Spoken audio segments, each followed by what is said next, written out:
Come on, KJ, pick up. KJ! Oh, thank God it's... Yo! Wait, KJ. Hey, dude, I can barely hear you. You're breaking up. Is everything... I'm afraid KJ's not in a position to talk right now. Onesie. The very same, in the flesh. Onesie. Where's KJ? Me and KJ, we've had many discussions over the years, and we don't tend to see eye to eye very often. And unfortunately, we had another such disagreement earlier today. And as such, he's decided to take a long trip.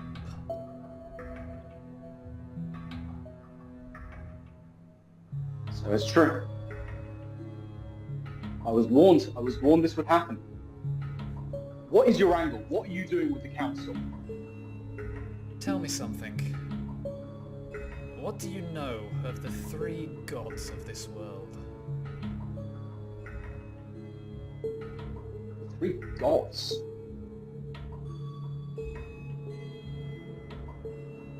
Nothing. What's that got to do with anything? Surely you must know about the deities that rule this world. Have you seen what's going on out there? There's no deities in Draft League City. It is madness and chaos. Exactly. They left us. This world is ruled by three deities. Prep. The creation of a game plan. Strategy. The one who sees over conflict. And the one god that no one could really understand. Hacks. All three of them ruled over Draft League City for the longest time. Until recently. They've gone. Everything is gone. But I don't intend to keep it that way. You know, when I started the council, did you not think I might have ulterior motives? Did you not think I might have something in mind? Some kind of grand plan? What the hell happened to you? We started the council, Alex. We've been friends for years. What is going on here? We? The council was me, Kiluaboom, Padel, and KJ. The four original members. You are second generation. The council is mine. I've been trying to draw the other members to my side since I started it. And I've nearly succeeded. But there are a few loose threads. Yourself and KJ. Do you know what you do with a loose thread when it appears upon your garments? You cut it and singe it. And that's why KJ is having a long trip to the sulfur pits. This is mad. We go back years. Wandy, don't do this. Don't force my hand. Force your hand? Don't force mine. Have you seen what blood looks like in the pale moonlight? Such a sweet tone of red and sickly green, tickled in the lightest of blue hues. Come on, Wandy, don't. For the sake of the friendship we had, I am begging you, don't do this. Come back to the side of people who try to make a difference. I won't lie, I do feel at least some kinship with you. I've known you for a very long time. So I'll extend one final olive branch. The path that I'm on cannot be changed.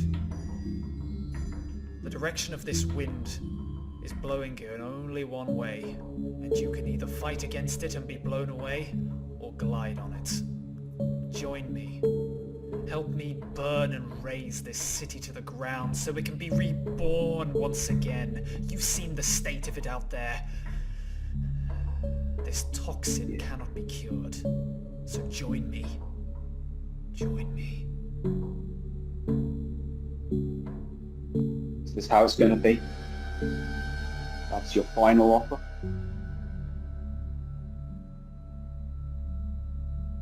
Okay.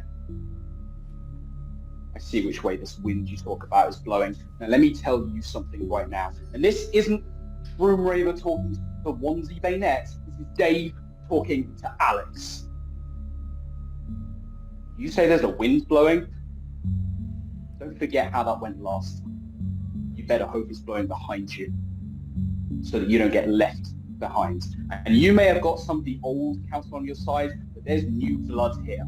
You won't get Ellie, you won't get Frank, you certainly won't get Necro, and you will never get me to side with this insanity. I will drag you out of this if I have to. But if that means taking you down along the way, like I did 2 weeks ago, so be it. You don't seem to remember what happened in that game, do you? I remember winning. You remember being given the win. Hax is already on my side. You can't stop it now.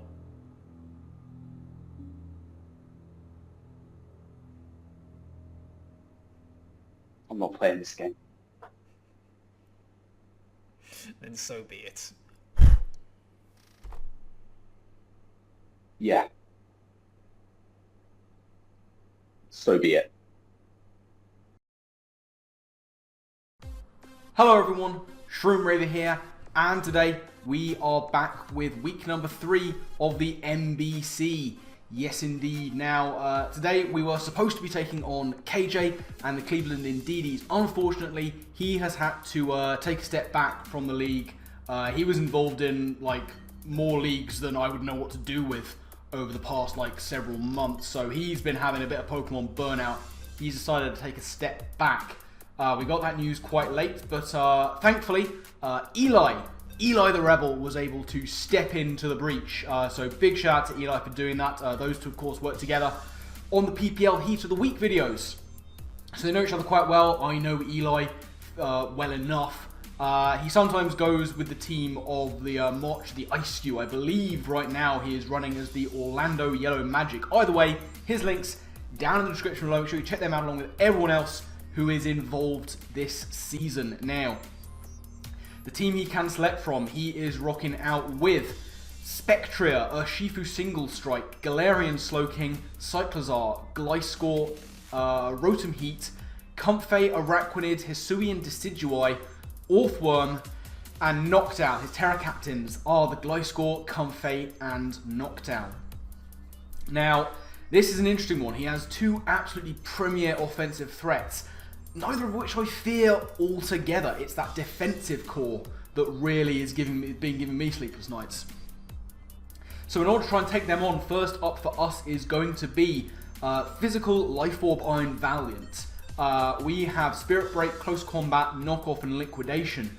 EV'd an Adamant Max Attack, EV'd to outpace the Urshifu. Because the three that are faster, like Comfey, there's no point EVing to outspeed Comfey. It's going for triage attacks. It's going to out-prioritize. The Cyclozar, I don't overly fear with Iron Valiant, and the Spectrier, not only do I not fear really with Iron Valiant, I don't fear it at all. I don't think it's coming to this game. I don't think it matches up very well. So we're just going to be outpacing the Urshifu. We got moves there to just hit everything for very good damage. Realistically, Iron Valiant is not meant to clean up here. It's just meant to click buttons and cause damage. And to help out with the stuff we really fear, which is the defensive stuff, we have got loads of EVs all over the place on Weakness Policy, Raging Bolt. Thunderbolt, Thunderclap, Draco Meteor, and Calm Mind. We are very bulky, 152 HP, 208 defense. We have very little investment in special attack. We are modest natured. 104 speed is on there to outrun, I believe it is a non-invested Heatran, which this thing might be able to take on.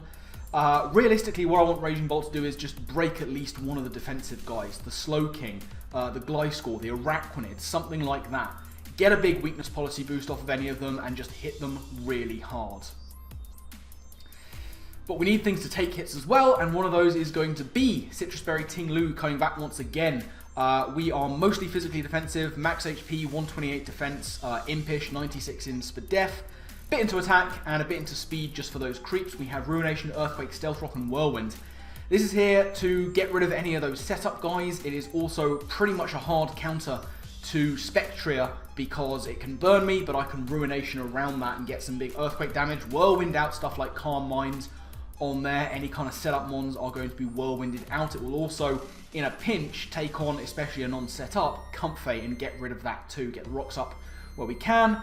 Force chip for some of our powerful hitters. Now, Talonflame up next with a heavy duty boot is not particularly a heavy hitter. It does have enough attack investment at 148 to two-shot a non-invested Comfey. We have 180 defense, impish going on there, 96 spadef just to mitigate a little bit of the damage from the Glow King, from the Spectrier, from the Comfey as well. Taunt will be able to allow it to take on the Comfey even more. We have Defog and Roost. I really wanted to have U-Turn, but Defog was much more valuable. He's got webs, he's got Toxic Spike, he's got all sorts of hazards he could run with here. So we need Defog to mitigate that. Next, we move on to one of our most important pieces, and that is going to be Covert Cloak Glastrier. Coming in, trying to redeem itself from last week. We are Tera Fairy this week, and we have Avalanche, Terra Blast, Heavy Slam, and High Horsepower. We have 108 attack, Adamant Nature, max special defense, and we are quite quick. We have 132 invested into speed. That is allowing us to outpace a non-invested Araquanid with change and hit everything pretty hard. If this thing can get rolling, it's going to be very difficult to stop. Final member of the team, just as cover for any of his really fast stuff, we have a Choice Scarf Tauros coming in here. Max attack, Jolly Nature, 152 into speed. Once again, we are just trying to outpace that Urshifu if it is scarfed. Because once again, I don't overly fear the Spectrier. Even if I'm burnt, Throat Chop will be doing a good amount. We have Facades, just in case, because I was picking up a few stray Willows in mocks. Body Slam and Close Combat is going to round out the set. So, those are the mons we are going into the battle with. Let's see what Eli has decided to bring in the battle screen against us. So, as you can see, Eli has decided to bring Comfey, Urshifu, Gliscor, Araquanid, Spectrier, and the Glow King. Wasn't expecting Spectrier, was kind of anticipating Rotom, glad not to see it. Now, the Terra Captain on his side. Comfey is going to be able to go Terra Rock, and Gliscor is going to be able to go Tera Fairy. Good decision on his part. That Terra Rock is going to allow him to not be completely shut down by Talonflame, and Tera Fairy Gliscor is going to be playing mind games, I imagine, with my Raging Bolt. Now, my best lead is going to be the Tauros. It is scarfed, it can hit everything pretty hard, so let's get into the battle and see how things play out. So, MBC Week 3 going up against Eli, subbing in for KJ, and the Orlando Yellow Magic, I believe, is the team. He is going to lead off with Urshifu, which I didn't really want to see because I've decided to lead with Tauros. Now, honestly, I would really love to get damage on this, and if I want to switch in to Urshifu, I need my Glastrier to be Terra'd, so I'm not in a great position early game. And I kind of take a bit of a risk here. I know I'll outspeed him no matter what, but I know Close Combat won't KO. But either way, I am just going to go for it. If I can get nice big damage onto Urshifu, that's great. I can then go into Glastrier, Terra, and go from there. But we're going to look in on Close Combat and see what Eli wants to do here. Now, Eli's actually going to switch on out of there, so he's probably not scarfed. Fears the Close Combat, but he is going to make the very safe play here and go into Gliscor. As you'll see, my Close Combat is going to do absolutely nothing to the Gliscor. We get our drops, but we're certainly not staying in. And as you'll see, the Toxic Orb is going to activate. And now I have to react very early to Gliscor. And honestly, ground is a bit of an issue of mine. I don't switch in amazingly. The best option I've got is really going into my Ting-Lu and hoping he can't do too much damage and leaves me at enough health to be able to take on the likes of Spectrier and maybe even the Comfey. So I'm going to pull on back Tauros. Don't want to be staying in here. No way, no how. And I am going to go into my Ting-Lu, just try and scout out what this Gliscor wants to do, and he is going to go for Rock Tomb. So, interesting build on Eli and KJ's part, presumably predicting my play into Talonflame, to try and shut this thing down from going for rocks. or something like that. Now, I can go for pretty much anything here, except for Earthquake, Ruination, Stealth Rock and Whirlwind would all be great. This would be an early chance to get rocks up and try and phase him out, or try and get consistent damage. Now, quite worryingly, the Gliscor is going to go for Swords Dance. That is a little bit scary, as I go for my rocks, which is grand. Like, they look to be there to stay. He doesn't appear to have brought any of his removal. But this Gliscor is back at full health, and it has an SD up. Now, I will take this hit. I am a Ting-Lu. So I'm not overly worried about being OHKOs. But I don't want this Gliscor in here, so I am just going to probably click Whirlwind, make sure I get this Gliscor out of here before it can do any real significant damage. I'm going to have to chew a +2 Earthquake, there's no doubt about that, but I am going to have to stay in and just Whirlwind and really think of a way to deal with this Gliscor, because it looks to be a problem. Here comes the Earthquake, and as you'll see, that's going to do under half because Ting-Lu's vile. And we're going to go for Whirlwind and get that Gliscor out of there. Don't want to be messing around with it. We still have a really good amount of health. We still have the Citrus Berry. And in on the other side is going to come Spectria. I'm really happy to see this. I absolutely don't mind seeing Spectria. This is kind of what Ting-Lu was built for. He does show to be leftovers, so he's not Scarf, he's not Specs. So it could be a Calm Mind, Willow subset. Either way, I'm going to go for Ruination and chip this thing down as much as possible. So, gonna set up a sub here, is the Spectria, which is a little bit concerning, but we can still break it with a Ruination, as long as we hit. Bit unfortunate that we don't manage to get the Ruination off, but it's fine. You know, we can still deal with this Spectria fairly well. I am just going to click Whirlwind here in case they want to start setting up Calm Minds. It would be bold to do so, since they've already seen Whirlwind, but I'm just going to click it no matter what, and get rid of this Spectria. Nightshade is not what I was anticipating. It's good for consistent damage on the Moose, but I am of course just going to get my Citrus Berry back from that and get up to actually above what I was at before, which is fine. I'm going to go for Whirlwind, get this Spectria out of there. Don't want it doing any more damage. Nightshade is a good bring to get around the Ting-Lu, which is why I imagine for the most part it is here. And in comes the Gliscor once again. This is very unfortunate, really not what I wanted to see. But the switch is made. Going to pull out with Gliscor is Eli and go back into the Urshifu, as we are going to go for a Ruination. This is good neutral damage, taking the Urshifu down by half, obviously. That's great, really happy about that.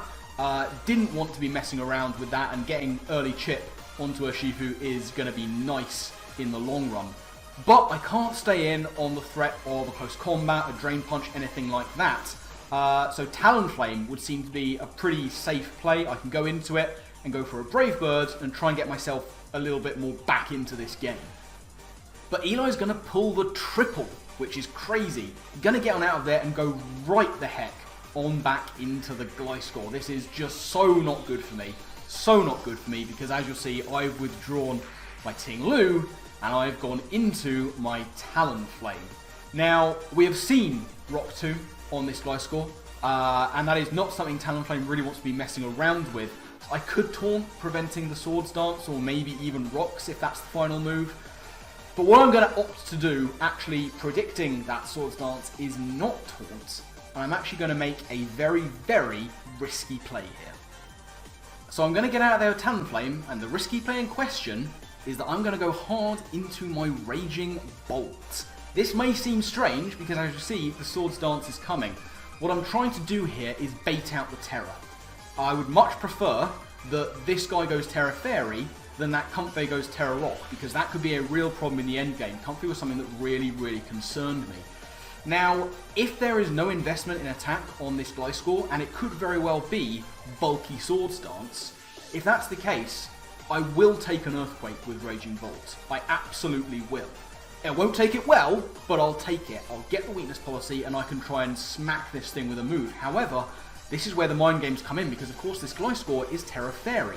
If I go for Draco and the Tera happens, I won't get anywhere. But if I go for Thunderbolt and no Tera happens, I also won't get anywhere. So Glastrier is going to go for the +2 Earthquake, and as you'll see, we barely hang on. We're going to pop the weakness policy.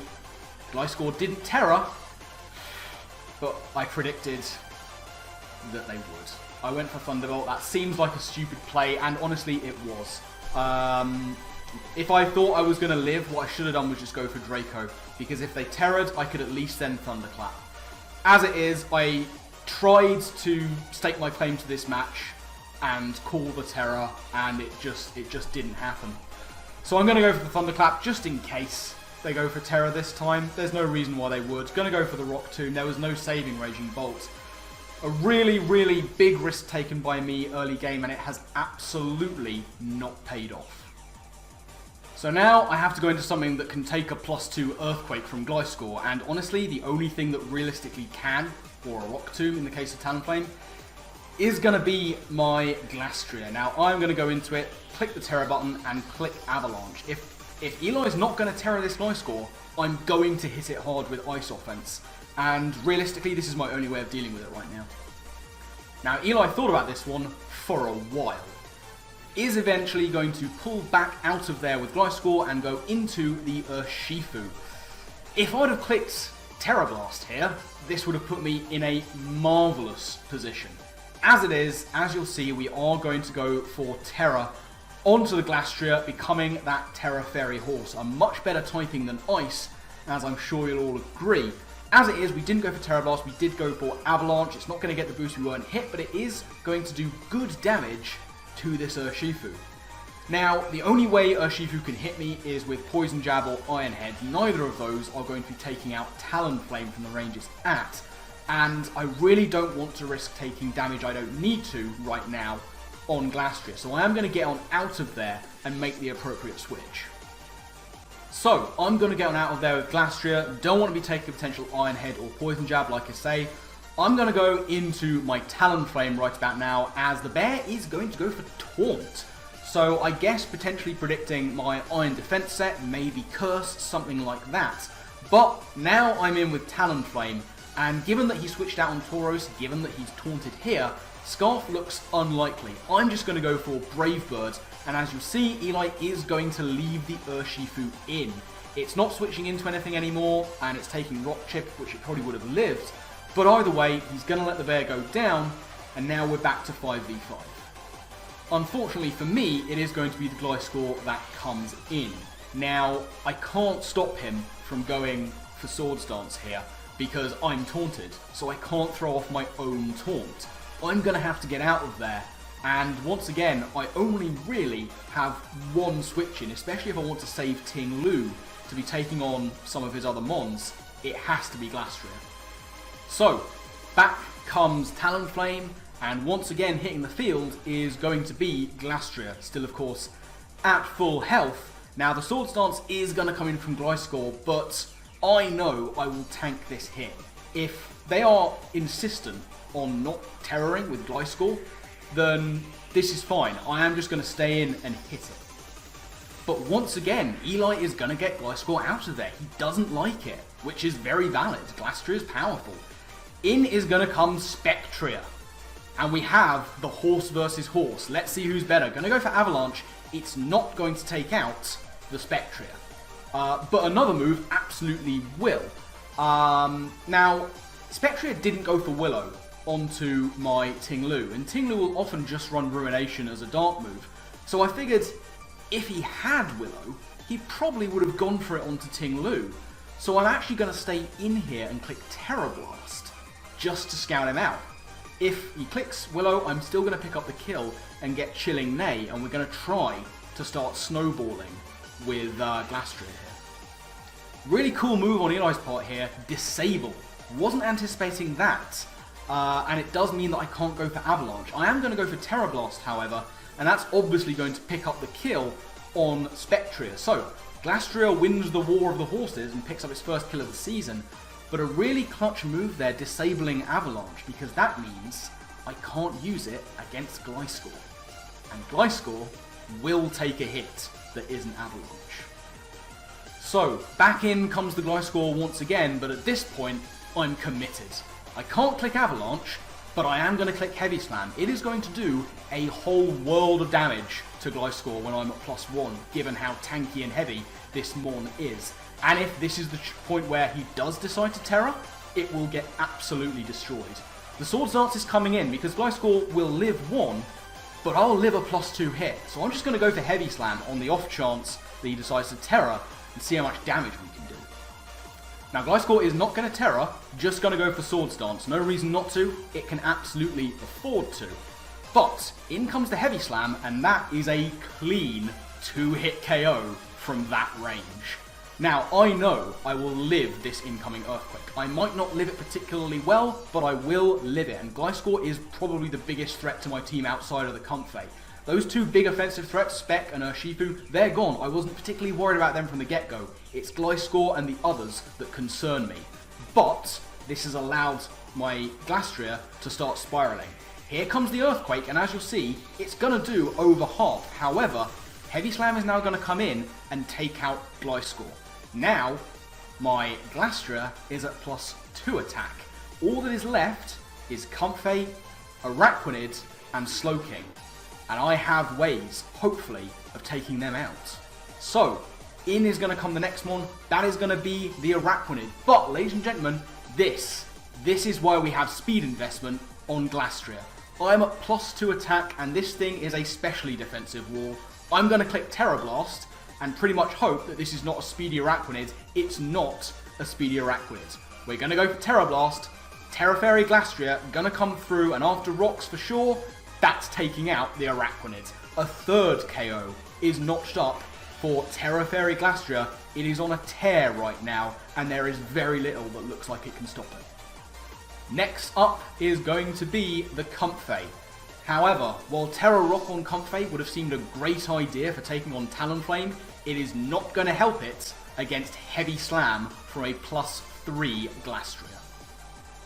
Now, the Comfey is going to Tera here. It will have had to have been running Tera Blast to be able to hit my Talonflame, and that is going to be the best move it has to go against my Glastrier. However, I am max invested in special defense. I am very tanky on that side, and now we have to see how offensive this Comfey is. In comes the Tera Blast, and it doesn't come anywhere near close. We're going to go for the Heavy Slam, and that is going to clean out the Comfey from there. Down goes the Tera Captain, and now all that is left is the Galarian Slowking. So, last Mon in is going to be the Galarian Slowking, but even if he is max HP, max defense, positive nature, even if he has a Sugar Berry, I don't think there is anything that is making him live this incoming high horsepower. So, here comes the high horsepower, and that is going to clean at +4 take out the Galarian Slowking. Glastrier claims its 5th kill, and that is going to be the game. Yeah, that went well. Big performance from Glastrier. This is why I got it, and this is why I Terra'd it. And people shat on Glastrier as a Tera at the start of this. They didn't think it was going to do well. They thought it was going to struggle. Kind of silent on that now. Glastrier putting in an absolute showing here. This is why I got it, because if you let Glastrier get a kill, it's going to go wildly out of control. This is why myself and many others are saying Glastrier is better than Spectrier in this kind of format, because Spectrier can be shut down by any given normal type. It's very quick, it's very powerful. If you let it spiral and don't have a counter, obviously it's going to go through you. But Glastrier, if you let that get a kill and let that spiral, it's slow, but it's so difficult to revenge. And that's exactly what we saw here, tanking that +2 hit, and then there was nothing left to do any damage. With a little bit of speed to get past the Araquanid and maybe a quick Loking, that was all she wrote. So, we take a big 5-0 win here with those 5 kills going to Glastrier. Really proud of it for doing the work. Thanks once again to Eli for the battle. You know, he stepped in at the 11th hour, he stepped in the night before to take over the team. He didn't have a lot of time to practice with the team, he didn't have a lot of time to prep, but he did it anyway. I've got massive respect for the man. His link's down in the description along with everyone else, of course. Make sure you check them out. So we go into week 4 at 3-0 at a very healthy differential. And boy howdy are we going to need it. Because next week, we are taking on Vexus. Yeah. And the Helsinki Hydreigons, I believe it is. Last time we came up against him was in the PPL. And we won that game by missing a Hydro Pump. Not a lot that could be said about that then, but he's going to be out for vengeance, I'm sure. And he has one of the scariest teams I and many others have ever seen. But that is a story for next week. I'm going to get out of here. I've rambled on for far too long, so my final thank you to you all for watching. Excuse me. And I guess with that, I will see you next time. Laters.